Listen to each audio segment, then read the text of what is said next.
¿Veis este juego a trompicones corriendo a tan pocos frames? Pues gracias a una inteligencia artificial, ahora está yendo mucho más fluido. ¿Cómo? ¿Qué clase de brujería es esta? ¿Cómo funciona esta IA por dentro? ¿Y se puede implementar en cualquier juego? Veámoslo. Gencho.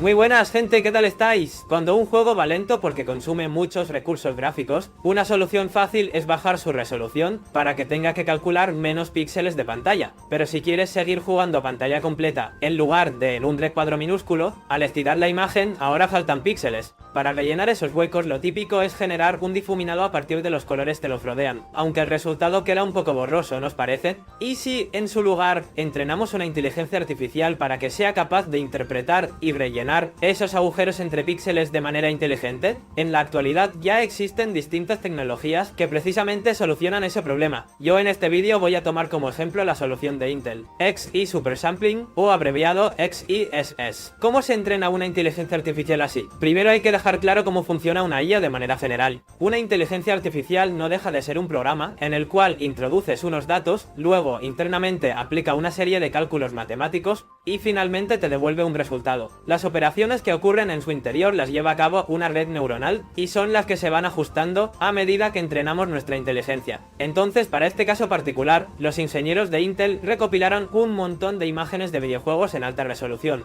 Y el proceso es el siguiente: coges una imagen, reduces su tamaño y la introduces en la red neuronal, la cual intentará ampliarla de nuevo, inventándose lo que crea que puede rellenar esos huecos. De ahí obtienes un resultado que al comienzo será bastante horrible. Por suerte seguimos teniendo la imagen original en alta resolución para validar si la IA está haciendo un buen trabajo o no. Repitiendo ese proceso, poco a poco la gente de Intel fueron encaminando esa red neuronal para sacar imágenes ampliadas de los juegos que cada vez se parecieran más a la original. Eso por supuesto se hace en superordenadores y aún así es un proceso larguísimo con millones y millones de muestras de screenshots de muchísimos juegos distintos con estilos gráficos además lo más variados posibles. Pero la gracia es que si se hace bien, ahora esa IA es capaz incluso de reescalar imágenes de juegos que nunca ha visto antes, así que no habría que entrenarla para cada videojuego de manera individual. Sin embargo, estar aplicando inteligencia artificial a la pantalla de un videojuego, por ejemplo 60 veces por segundo, sigue siendo muy costoso. Es por eso que estaré llevando a cabo los experimentos del vídeo por este portátil HP Spectre 14, el cual viene equipado con un procesador Intel Core Ultra, quien patrocina este vídeo. La ventaja de Intel Core Ultra es que además de ser una CPU con una GPU Intel Arc integrada, gracias a cuya arquitectura XeSS puede correr, también tiene lo que se llama una NPU o unidad de procesamiento neuronal, así que se trata de un procesador pensado para facilitar los cálculos de la inteligencia artificial, ya sea para reescalado de imagen en videojuegos con XeSS, como para generación de imagen y sonido, reconocimiento o cualquier otra tarea que requiera cálculos en redes neuronales. Es además un procesador que consume poca energía, tiene distintos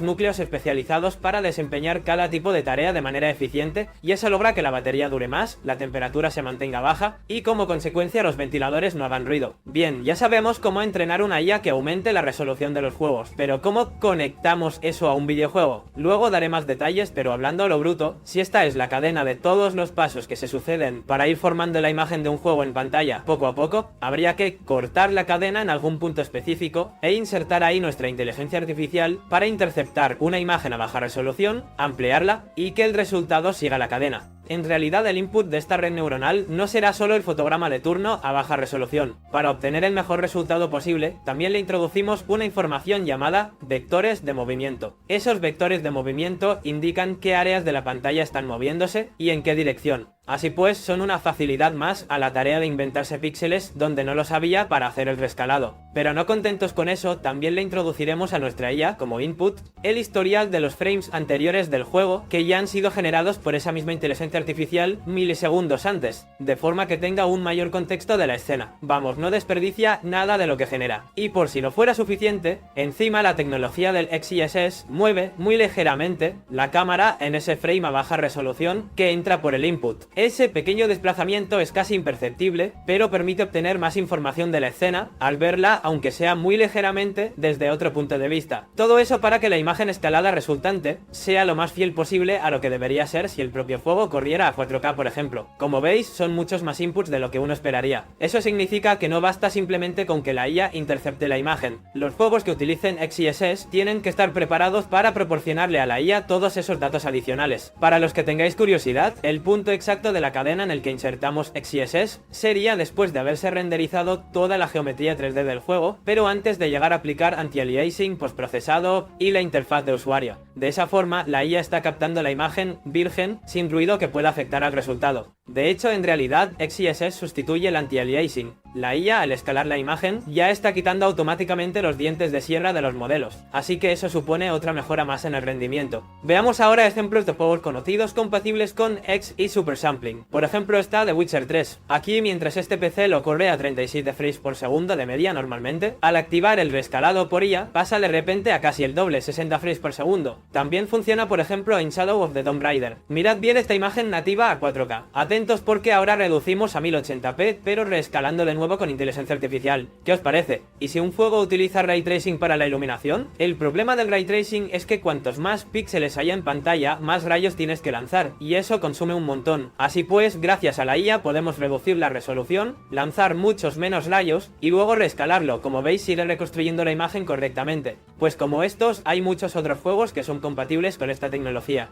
Por cierto, a diferencia de otros sistemas, aquí no es obligatorio tener hardware de Intel para reescalar, o sea que quizás en vuestras casas podéis probarlo igual. La pregunta ahora es, si tú en tu casa estás desarrollando un videojuego y quieres utilizar la IA para aumentar su resolución, ¿qué tienes que hacer? Pues por ejemplo, si haces juegos con Unreal Engine, hay un plugin específico que puedes descargar de RipHack, lo instalas desde aquí y ya queda incluido en tu proyecto. Además viene con esta documentación para aprender a manejarlo. Voy a hacer algunas pruebas con el portátil HP que me ha mandado Intel.